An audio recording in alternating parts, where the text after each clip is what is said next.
Hello, everybody. We seem to be living through a revolution at the Trump inauguration.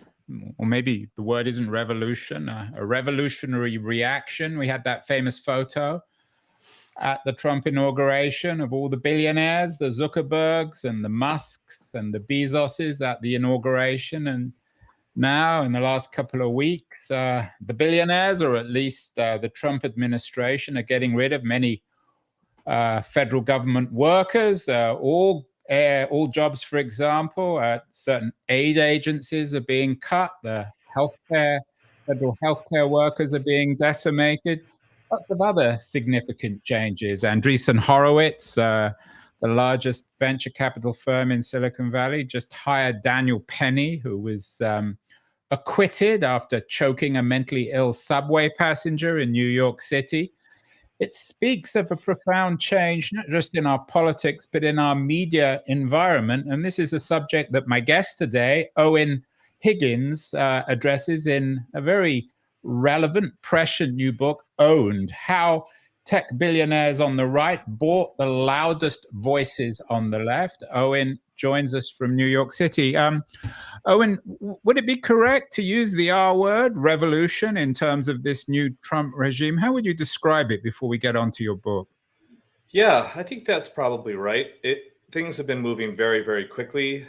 I'm sure that I speak for probably most of the people in your audience when I say that this has been a kind of shock therapy version of how a government is supposed to be run.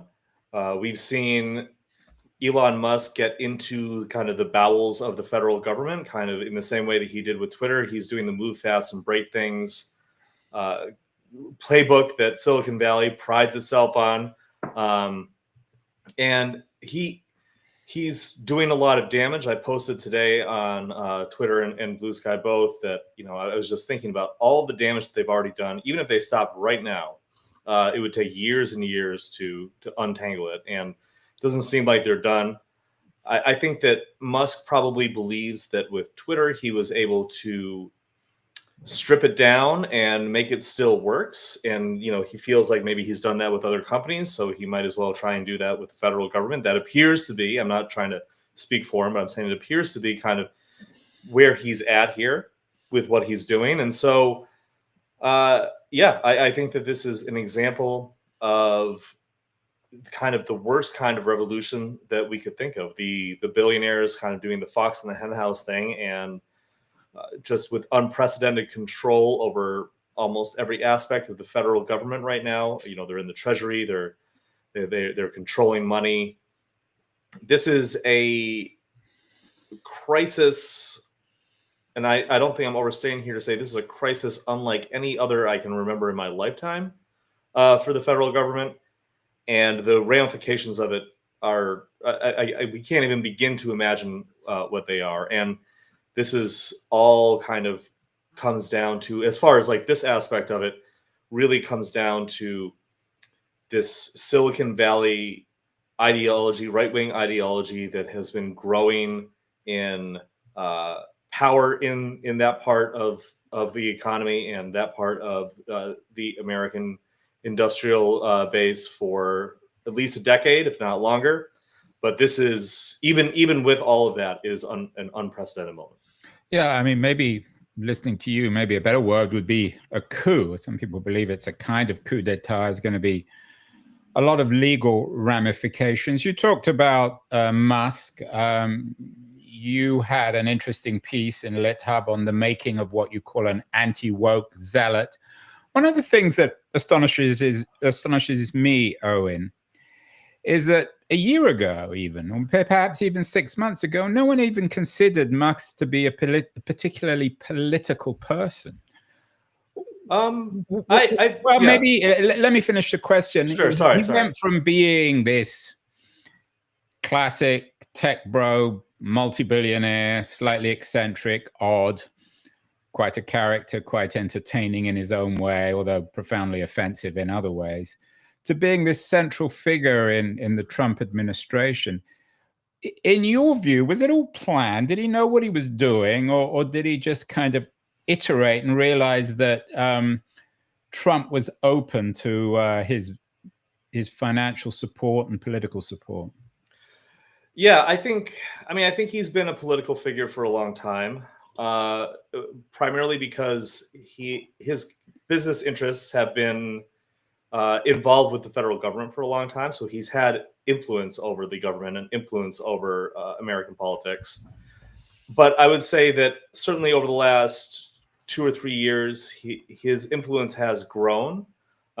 He has become more outspoken about his beliefs. He's become more powerful within the American political sphere. Buying Twitter in 2022. I mean, he had already kind of become red pilled, though, I think, at that point. I mean, he was already talking in this way. As I recount in the book, like there's a story from his wife from when they were first married, and they are, it's like their first dance, and he whispers in her ear, "I am the alpha in this relationship." This is like 1999, 2000. And I mean, that's the kind of like misogynistic red pill kind of stuff that we often see leading to right-wing beliefs. He's been friends with Peter Thiel for a long time. Peter Thiel has a long-standing right-wing ideological project. So I think that he managed to kind of rebrand himself as the savior for kind of the climate and this idea of this great liberal tech guy in the Obama years. But then once Trump became president in 2016, he kind of shifted a little bit then, and then kind of COVID, I feel like, kind of really broke him. That and his daughter's identity in politics were things that really bothered him. So once he bought Twitter, though, he became a political actor. But having said all of that, I think what you might be getting at too is that around 6 months ago is when he decided to make this huge gamble on Trump, where not only obviously he supported him before that politically, but after Trump got shot, it grazed his ear. Musk went all in, and he made a $280 million gamble, which is not much for a man with $400 billion, at least on paper.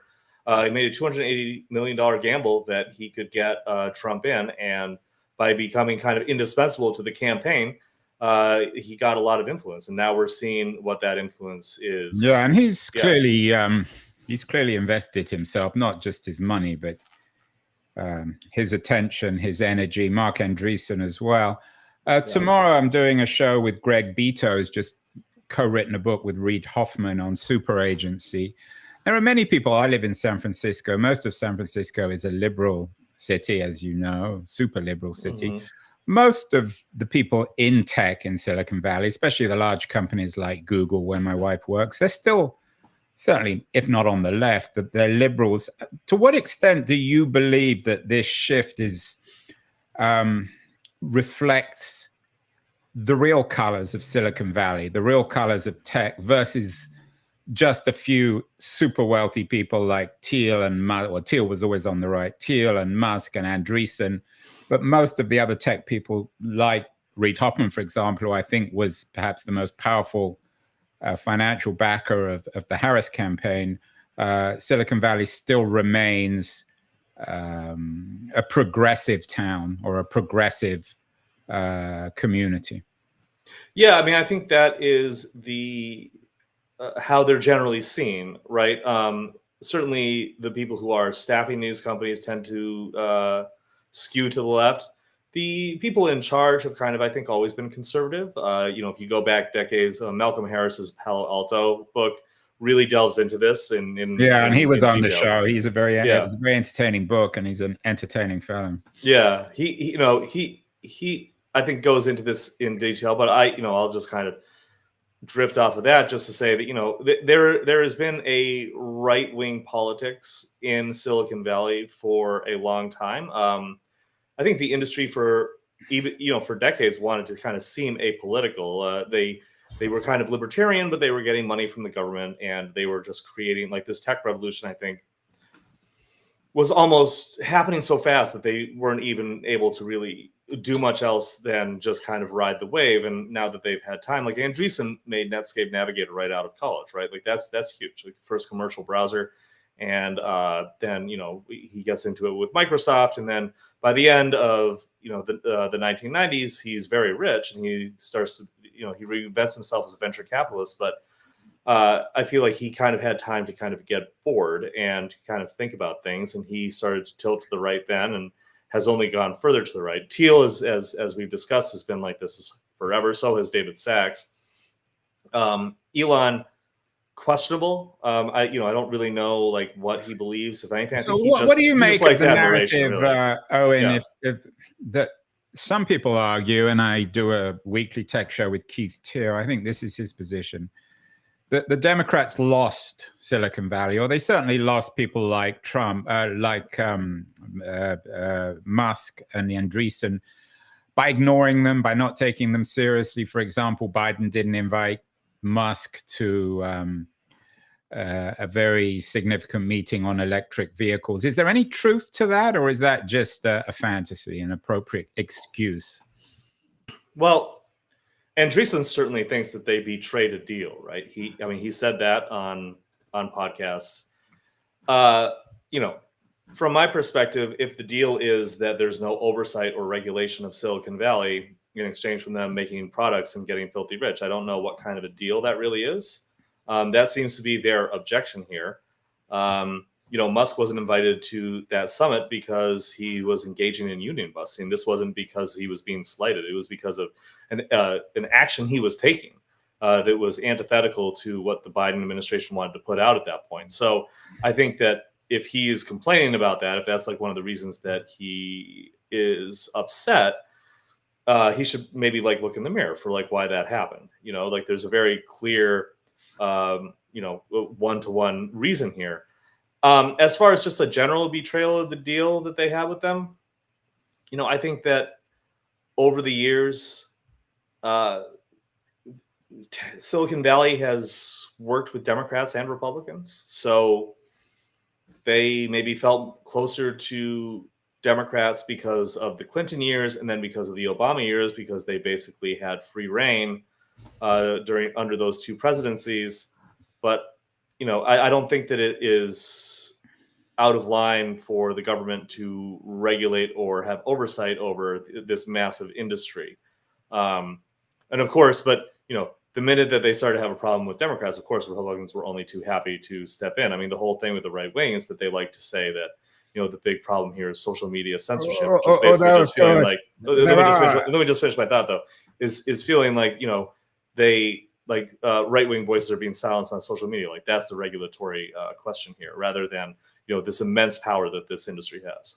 Although there are people within the MAGA movement, Steve Bannon in particular, who have been very vocal in their criticism, indeed hatred of Andreessen and Silicon Valley. So it's a little more complicated. Let's get to the book. It's a very controversial book, explosive, owned, how tech billionaires on the right bought the loudest voices on the left. So who exactly are these tech billionaires on the right, and how did they buy the loudest voices on the left? I know you address Glenn Greenwald, features very prominently in the book, as well as Matt Taibbi. Tell us about what exactly happened. Was this a big conspiracy in your view, Owen? No, I don't think it was a big conspiracy. I think that it was just a confluence of factors. The tech billionaires here are many of the people we just discussed. Mark Andreessen, David Sachs, Peter Thiel, Elon Musk. And they wanted to, I think, disrupt media for kind of the same reason that we were just talking about with this idea of a liberal deal with Silicon Valley. They felt that media had also betrayed them for starting to report critically on them. And so there was a sense of anger and betrayal and resentment, right, coming from these tech billionaires. And their approach to this was to take the kind of move fast and break things playbook that we discussed earlier with Musk, and to apply that to media. And in doing so, they created what is kind of like this right-wing alternative media ecosystem that now exists, and it has an entire sphere of media figures, pundits like Greenwald and Taibbi, who have kind of come over to them, and they were both kind of selected in a way. Like Taibbi and Greenwald both kind of made this shift over to independent media, but then in Greenwald's case, Rumble, which is invested in by Peter Thiel and JD Vance, signed a deal with him in August 2021 to move all of his reporting onto that platform. And Taibbi was, of course, famously chosen for the so-called Twitter files by Elon Musk, these cherry-picked documents from inside the company that purported to show liberal bias. So these guys both benefited from the largesse of the tech companies I go into, or of these tech billionaires. I go into the kind of other kind of murky kind of ecosystem here, where they go and they speak at places and get paid to do that. They enjoy opportunities from all of these guys, and kind of in exchange they promote the kind of right-wing ideology that these. So this is quite a serious allegation. I mean, I did a little bit of just snooping around the internet before this conversation, Owen. I mean, Glenn Greenwald's still very vocal in his criticism of Israel, for example. Matt Taibbi is outspoken on fighting back against censors. What is the deal that they made? Well, I think that those two examples that you picked are not quite accurate to make the argument that you're making. First of all, Matt Taibbi's fight against censors is a fight against what he considers this liberal control of the deep state, of the national security state, and of social media companies. This has been kind of his whole thing over, especially since COVID, and especially since the Twitter files in 2022. He's been pushing this ideology that the right wing, that Republicans are the party of free speech. I mean, this is simply not accurate. You can look at what the Republicans do while they're in power. This is, by the way, not a defense of Democrats, who also do similar things to censor and kind of hold down people online from expressing their opinions. But to say that Republicans are somehow better on this, given all of the ways that they attack speech, whether it is on Palestine and Israel, like you mentioned there before with Glenn, and I'll get to that in a second, abortion rights, unionizing, any number of gay rights, LGBTQ plus rights, any number of these issues that the right is obviously far worse than the left on. Matt doesn't seem to care about that. It seems to really just be about whether or not he's going to get canceled on Twitter. As far as Glenn goes, I think he's a more nuanced and more interesting character. But even when he is attacking the right for their positions on speech and Israel and Palestine, he will still frame it in the frame of you don't want to be like the liberals. You don't want to be like the liberals who are attacking the free speech. You want to be like the left. It's always framed as an attack on the left, like a backhanded, subtle one. So I think I would object to your characterization of those two examples. But I mean, the subtitle of your book is "How Tech Billionaires on the Right Bought the Loudest Voices on the Left." I mean, I'm certainly not going to speak on behalf of Taibbi or Greenwald, but even if they have shifted to the right, they might argue, well, we've changed our minds. We were disappointed with the woke movement, or we changed our position on freedom of speech. I mean, are you alleging that there's a deal, that these billionaires are essentially paying people like Taibbi and Greenwald to say what the tech billionaires want them to say? In Matt's Hate Inc., which is his book on the media, he uses it really to attack kind of Fox and MSNBC from back, I believe, in 2019. He writes about how a journalist picked by the Department of Defense or another national security agency would leak certain documents to certain reporters and they wouldn't have to run down the exact reasons why they were leaking that to them. They wouldn't have to tell them, hey, we need you to spin this in this way. They would just know. They just knew that they were the ones that were going to do that. It was an implicit understanding like you do this and you get benefit. I don't think that is a difficult thing to understand. So when the same thing happens with these guys, when Glenn is given a deal by Rumble, the conservative YouTube alternative, where he's been working for years now, when Matt is cherry picked, like handpicked to do the Twitter files, I think that the same thing applies. It, as far as bot goes, I mean, like you can just kind of look at the money. I mean, Glenn works for Rumble. Rumble is invested in by Peter Thiel and JD Vance. After that investment, they gave Glenn money. That company gave Glenn money. I think that's kind of a pretty clear. How much? What kind of sums? I'm not familiar with the actual numbers of his deal, but it was certainly substantial enough for him to shelve his Substack and move all of his writing over to that platform. What's Substack's involvement in this, in your mind? There's an interesting piece in Salon about your book. Talks about the headline. It wasn't written by you. The Substack invasion. When the tech bros came for journalism, everything changed. Is Substack a problem here too? Because I'm on Substack. This is on Substack. They've never tried to interfere with what I'm saying. I'm probably no. I'm on Substack too. I think that what Substack did is kind of part of a larger project to kind of decentralize media, and which again is not necessarily like a bad thing, but the way that newsletter service has used its platform and who it's platformed has certainly put into place like a lot of people on the right, and has advanced the careers of a lot of people on the right. Like Alex Berenson, this rabid conspiracy theorist who used to work for the New York Times, as a matter of fact. He has this stuff on there. There are people who have anti-trans politics who have their stuff on there. These are all like leaders on the leaderboard there. They've given paid deals to people on the right and the left. Absolutely. Again, like you said, I didn't write that headline, but I think that Andreessen's investment in Substack and its decision to start paying people did in fact have something to do with this. Yes. Say that again. I mean, what, Andreessen's invested in Substack? What, to shut up the left or to promote Greenwald and Taibbi? Is that? No, I think that he invested in Substack to damage the institutional media and to decentralize what he saw as a critical piece of the media and the way that the media went after him. I think that was kind of one of the underlying reasons. Of course, I'm just hypothesizing here. I'm just like looking at what happened and looking back at the way that these guys have talked about the media for years and coming to a conclusion. And when you talk about the media, what are you talking about? The Wall Street Journal, the Washington Post, New York Times? Sure. Yeah.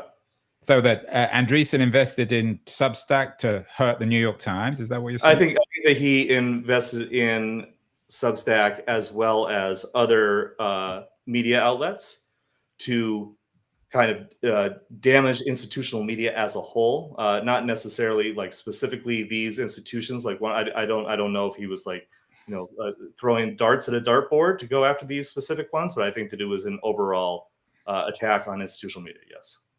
Some people might be listening to this, Eoin, and thinking, well, whilst I might share some of Eoin Higgins's politics, he's beginning to sound like a conspiracy theorist, like many of the people on the right. Is that a danger of this argument?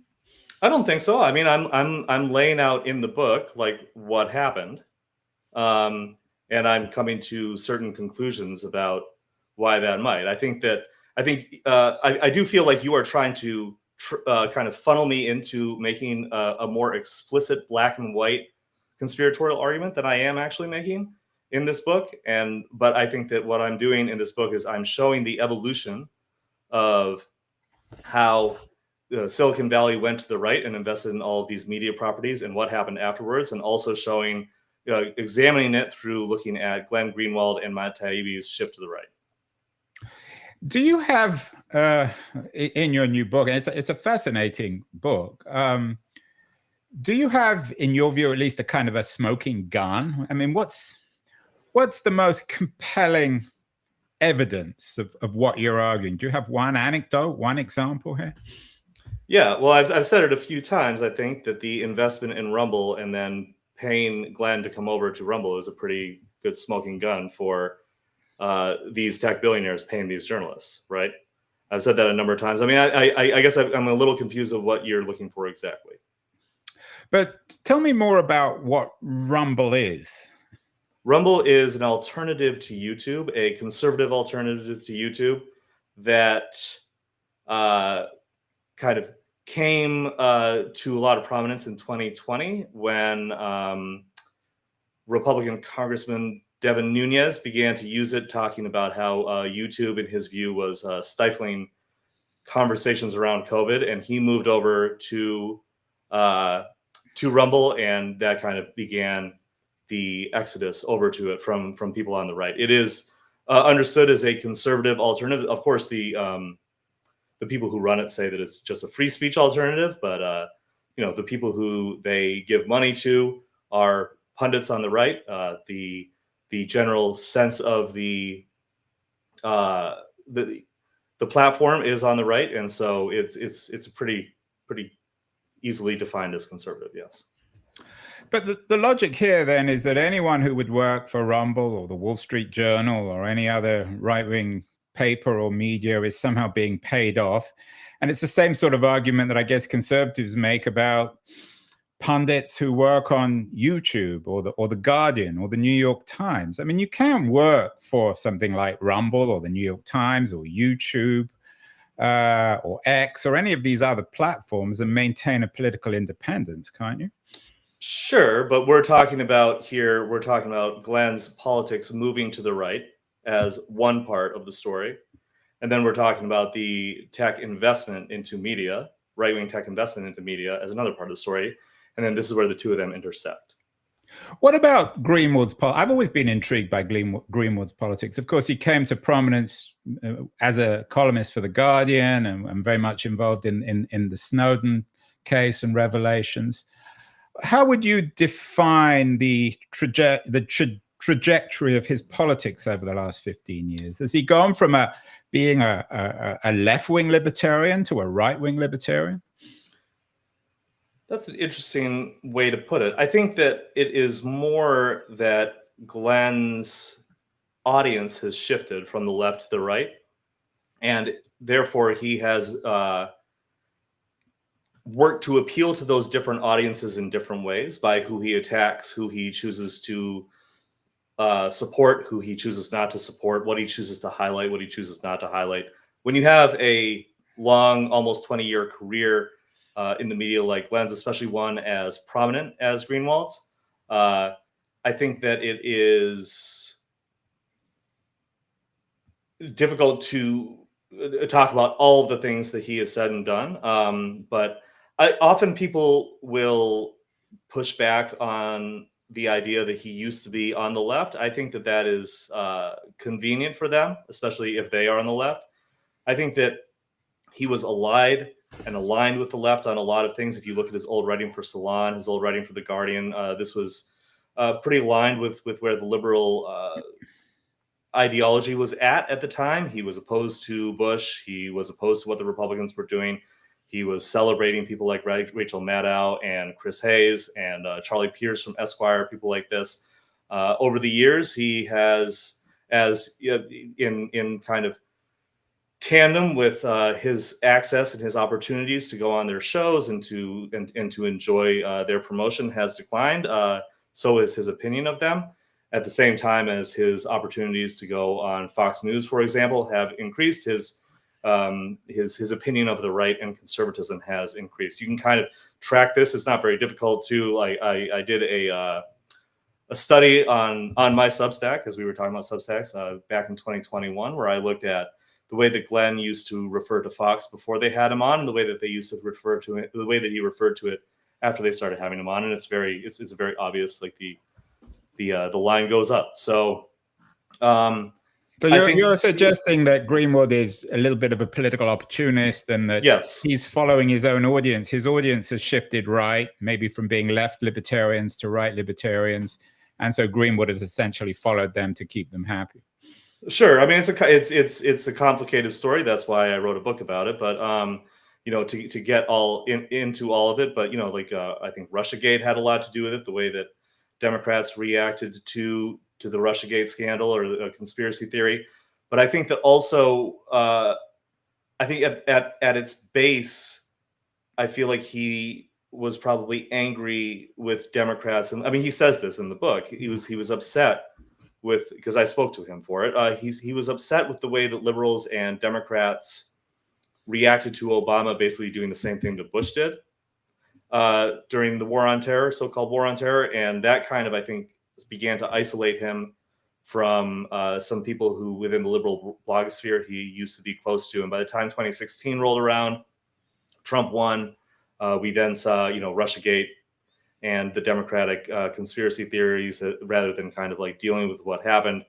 That kind of, I think, began the big wedge that, and that was kind of the end of his time being a liberal media darling, and began his time becoming a conservative media darling. What about Taibbi? And in 2016, he wrote Insane Clown President Dispatches from the 2016 Circus. What is his political trajectory since 2016?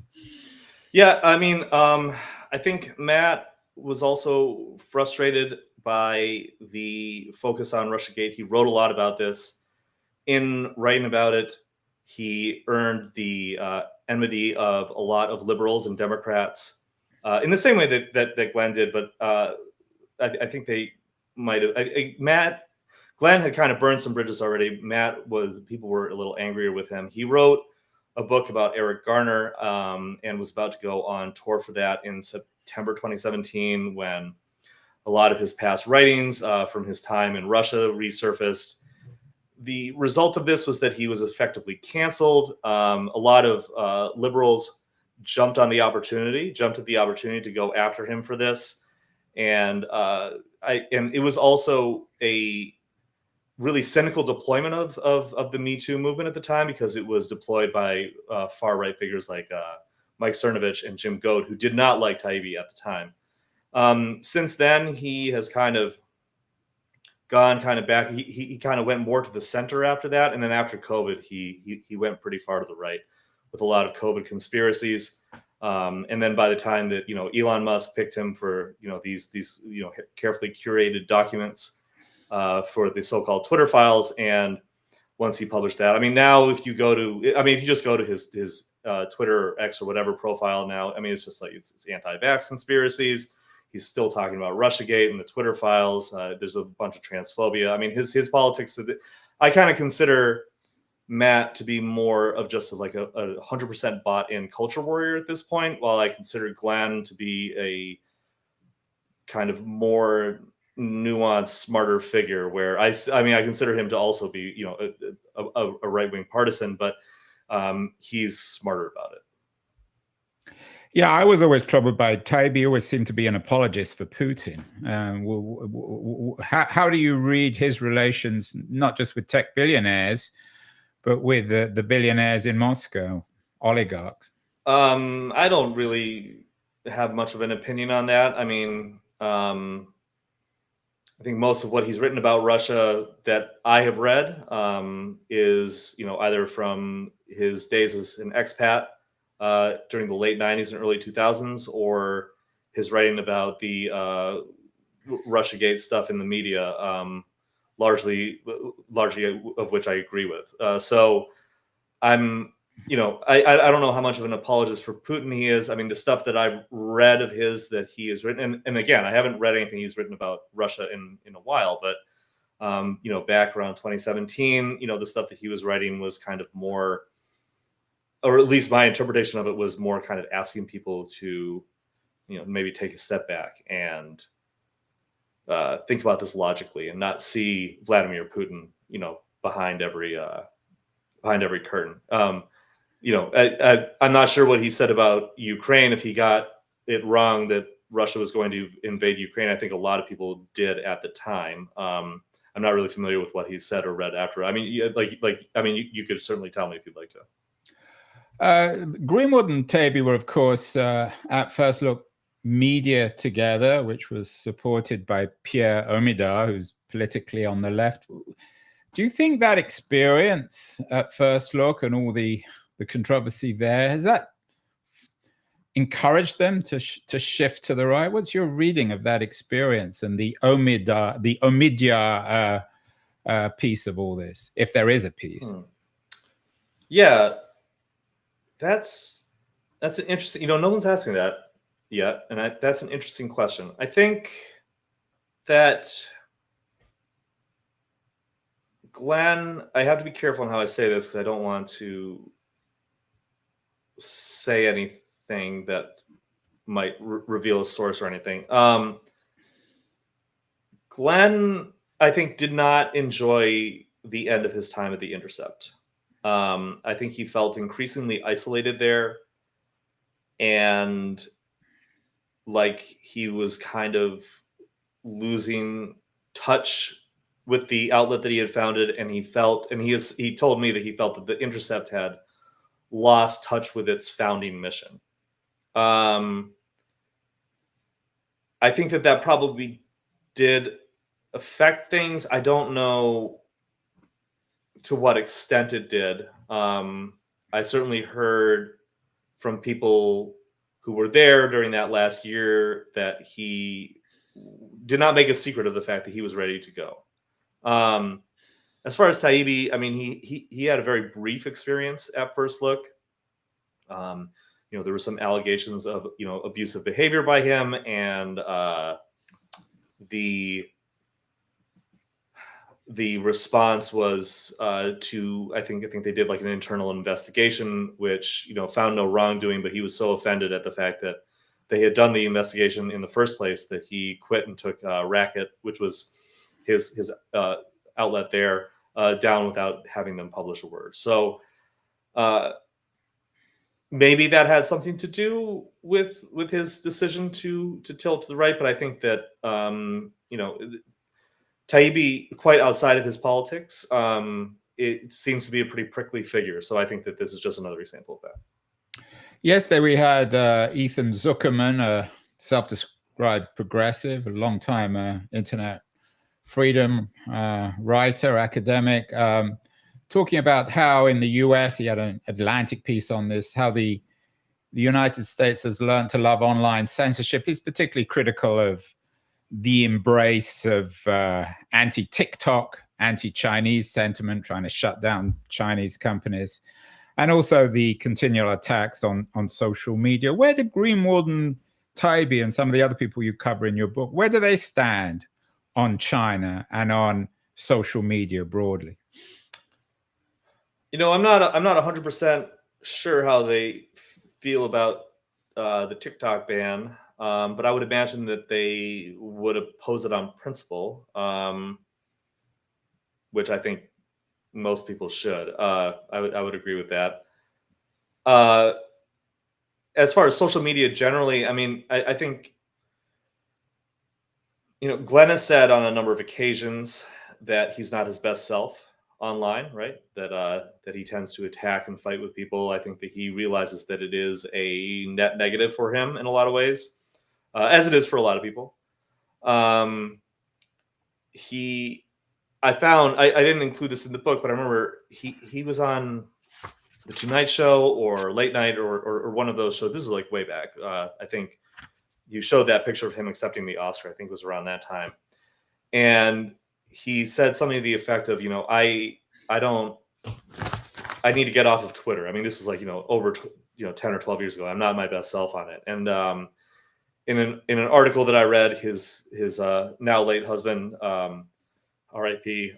David Miranda, said that he was forced to kind of take Glenn's phone away when they were doing family time or stuff like that, because Glenn would kind of get worked up online, which is, by the way, like relatable, certainly.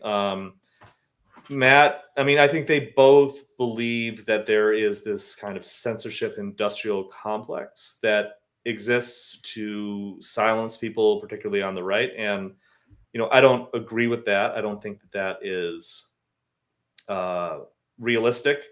But I don't think that it is completely out of balance to say that,